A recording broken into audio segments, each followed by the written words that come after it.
Hey, this is Marc Goldberg from Marc Vlogs Watches with another exciting episode for you today, and it is a bunch of viewer mail. So many of you have questions about how to get that first Rolex and what's going on in the world of watch collecting. Before we move into the meat and potatoes of this video, I know we got to do the quick fist watch check, but first, let me remind you, you can support me in this channel. This is my second dog, The Art of Training Your Dog. My first one, Let Dogs Be Dogs. It's available globally through Amazon, Kindle, iBooks, wherever you buy books. Anyway, support the channel. Get a book for someone you love. Also be sure that you like and subscribe this video. I would love to spend 2020 with you, sir, so please allow me to do that. And let's move right into the quick fist watch check.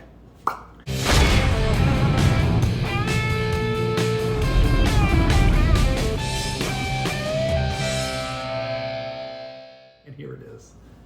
Guys, today I am wearing the Omega Seamaster in Arctic White. I don't know why they don't call this watch the Polar Bear. What do they call it? The Arctic? The Polar? I don't know what they call it. Seems to be the favorite one of all the Seamasters, and I can tell you, I agree. Okay, let's get into the viewer mail. Hello, Marc. I have been searching for a particular watch. It is a Rolex DateJust 36mm fluted motif dial. And that is, for those of you who want to look it up on Chrono and see what it looks like, it's a nice looking blue dial, 36mm, all steel DateJust.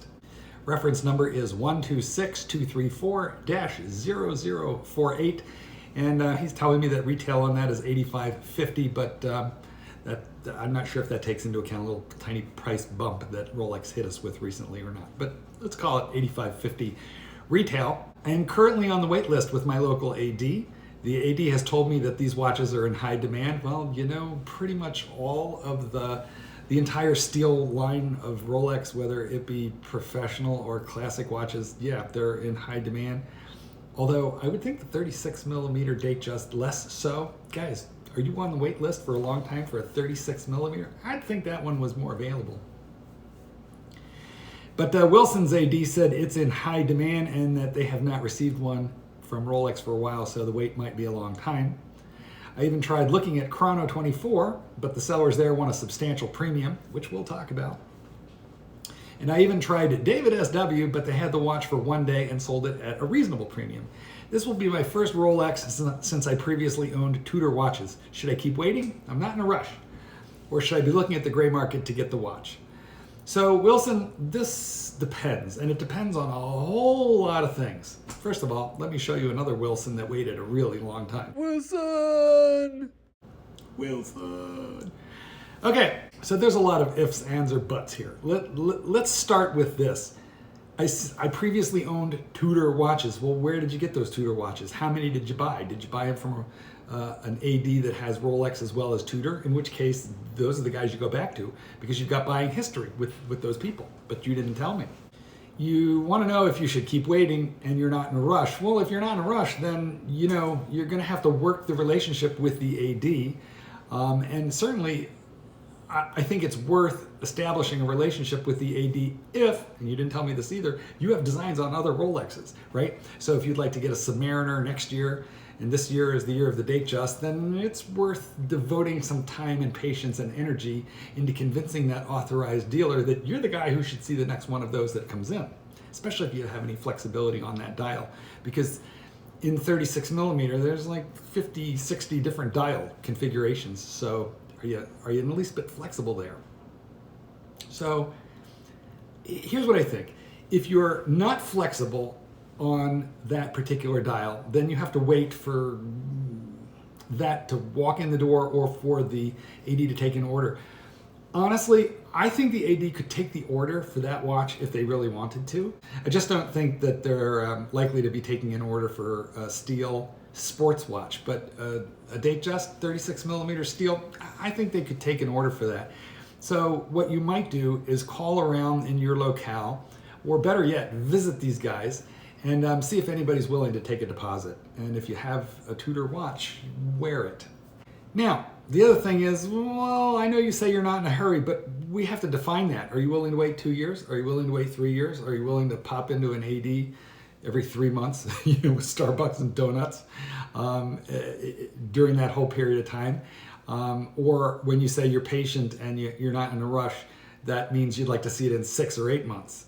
So here's what I really think you ought to do, and I'm going to make the assumption that this is the one and done that you really want, because you don't talk about needing a whole bunch of other watches. You don't talk about using the 36 millimeter DateJust as your entry into gaining that relationship. That just sounds like the watch you want.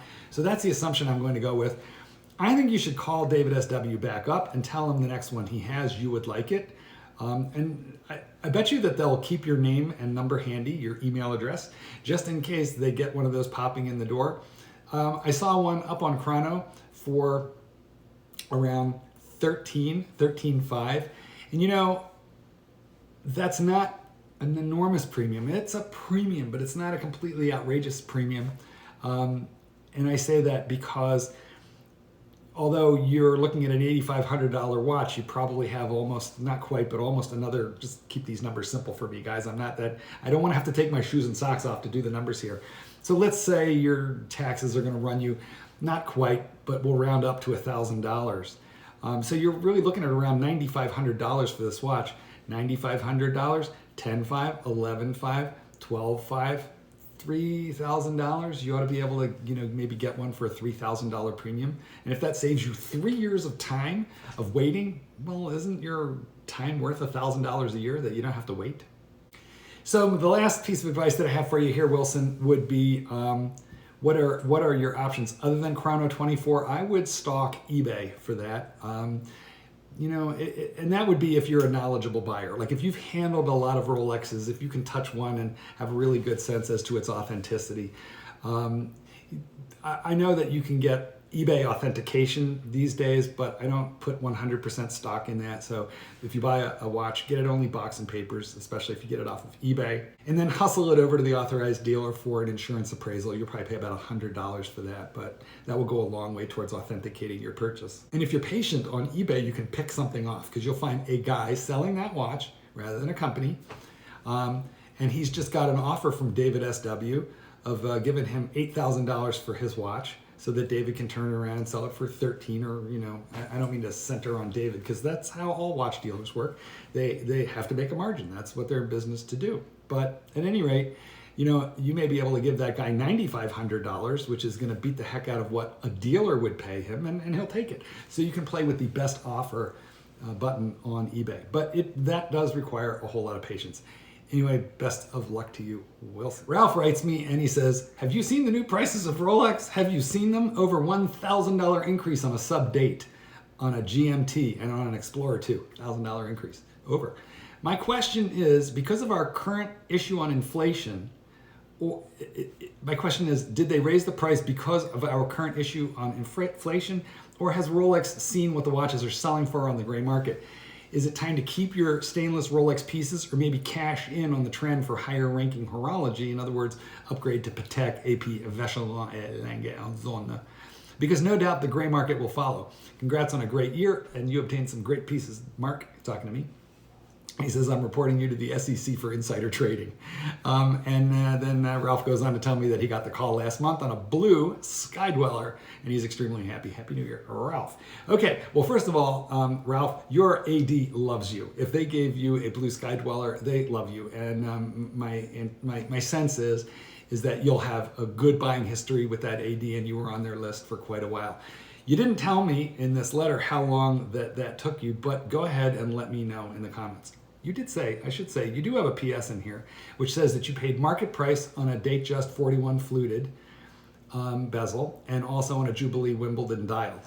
You know what? I can tell from your comments there, Ralph, that you've been around a while, because you remember when you could get a discount on DateJust. But those days are long gone. There's premiums on those watches today. So of course you paid market price for those watches. Everybody's got to pay market price. There's no free lunch anymore. Anyway. But let's talk about this real quick. Why did Rolex pump up the price of a GMT, an Explorer 2, and a Submariner by more than $1,000? And why did the Daytona go up by like $1,500? Speaking of which, I got a Daytona this year from James & Sons in Orland Park. Thank you guys. Like right under the wire. So now I pay MSRP, but I paid it before the price increase. I didn't know I was going to need to be this kind of grateful, because that was a pretty big increase over there on that piece, over 10%. Ralph, the answer to your question is definitely Rolex is aiming for Patek-like exclusivity and Patek-like prices. And I think you bring up a good point, which is, are Rolex benefiting somehow from the gray market, pushing expectation of prices upward? Yeah, definitely they are. I think it would be really difficult for Rolex to just take that Daytona from now it's like $14,500 price and just go, today it's $25,000, bam, all at once. I think that would be difficult for them to do, but I think they're going to be working it up, and mark my words, in 5 years that Daytona is going to retail for $25,000. They're pushing everything up. They don't mind making only $1 million watch, only 1 million watches per year. They don't mind that, provided there's at least 5 million, guys per year who want to buy them, and this works the exclusivity and the price ever upward. So let me tell you, fellas, this is a terrible time to sell Rolex, in my personal opinion, unless you just really want to cash out and you don't want to jump back into the game, or unless you have a problem. But it reminds me a lot of people who bought houses in a market. Like if you bought a house in Las Vegas, Nevada, and if you did that 5 years ago, and if your appreciation on that home has been astronomical, but if you sell it, you're going to have a hell of a hard time getting back into the market, especially at an upgrade, because the house has tripled in value since you bought yours. And that's what's happening with Rolex. If you jump out, it's going to be really tough to jump back in without paying giant aftermarket premiums. Rolex could shut down the gray market in an instant just by doing secret shopping, buybacks, tracing which are these ADs pumping this stuff out the back door. And guess what? They're going to do it. I mean, that is coming.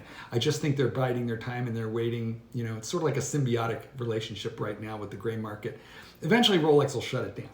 But and then it'll just be individual guys flipping their watch, and that's always existed. But we, the collector, are not to blame for the gray market price, because we flip a watch, here and there. It's the bad AD versus the good AD who are really inflating the price in the market and taking profits where they really shouldn't be allowed to do so.